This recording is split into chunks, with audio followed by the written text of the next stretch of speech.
چار شرائط. صحیح.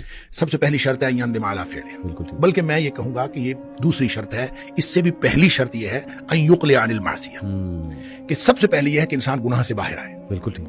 گناہ میں ملوث ہوتے ہوئے توبہ قبول نہیں ہوتی. بالکل ٹھیک. یعنی آپ اگر کسی بھی گناہ میں ملوث ہیں صحیح. اور توبہ کیے جا رہے ہیں تو اس کا تو کوئی فائدہ نہیں ہے. ایسے ہی ایسے. گناہ سے باہر يقلع عن المعصیہ یہ پہلی شرط ہے، اس میں سے باہر نکل آئے. بالکل ٹھیک. پھر اس کو بھی دوسری شرط آپ قرار دیں کہ ان يندم على فعلها، اس کے اوپر اس کو ندامت ہو، پشیمانی کی، اللہ میں نے تو نہیں کرنا تھا، یہ ہو گیا. تیسری بات یہ کہ ان يعزم ان لا يعود الیہ ابدا، یہ عزم کرے کہ میں دوبارہ کبھی بھی اس میں واپس نہیں آؤں گا اس گناہ کے اندر. بالکل ٹھیک. اور اس میں اس مثال کو لے لیجئے جو معاذ بن جبل رضی اللہ عنہ حدیث میں ہے کہ جس طرح تھن میں دودھ واپس نہیں جا سکتا، اس طرح سے آپ گناہ کی طرف واپس نہیں جا، یہ عزم ہو، یہ توبۃ النصوح ہے. چوتھی شرط اس وقت لاگو ہوتی ہے جب آپ نے کسی اس عمل کے اندر، اس گناہ کے اندر کسی آدمی کا، کسی فرد کا حق بھی شامل ہو. آپ نے کسی کا حق مارا ہے تو جب تک آپ اس کا حق اس کو واپس نہیں کریں گے آپ کی توبہ قبول نہیں ہوگی.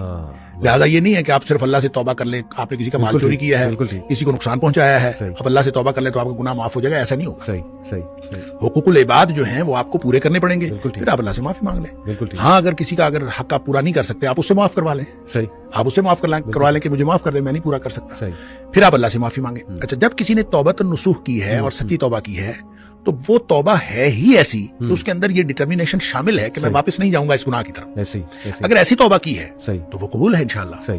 اور اگر وہ توبہ کرنے کے بعد اس سے گناہ چاہے اگلے 5 منٹ بعد سرزد ہو جائے، یہ اب اس کا معاملہ نہیں ہے. اس کی توبہ اگر ان ساری شرائط کے مطابق تھی اور اس میں یہ عزم شامل تھا کہ میں نے ساری زندگی گناہ نہیں کرنا، اگر یہ عزم شامل تھا تو اس کی توبہ قبول ہے. بالکل ٹھیک، بالکل ٹھیک. اگر پھر اس سے گناہ ہو گیا تو ظاہر ہے ونس اگین وہ کسی حالات کی مغلوبیت ہوگی یا جذبات کی مغلوبیت ہوگی.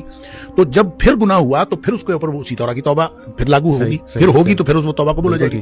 یہ عمل اگر کوئی شخص دن میں 10 دفعہ بھی کرتا ہے، مسلم شریف کی حدیث ہے کہ آدمی گناہ کرتا ہے، گناہ کر کے پھر اللہ تعالیٰ سے کہتا ہے یا اللہ میں مجھ سے گناہ ہو گیا ہے تو مجھے معاف کر دے، تو اللہ تعالیٰ فرشتوں سے کہتا ہے کہ یہ جو میرا بندہ ہے اس نے گناہ کیا ہے، کیا اس کو یقین ہے کہ میرا ایک رب ہے اور اس کو یقین ہے کہ میرا رب معاف کر دے گا؟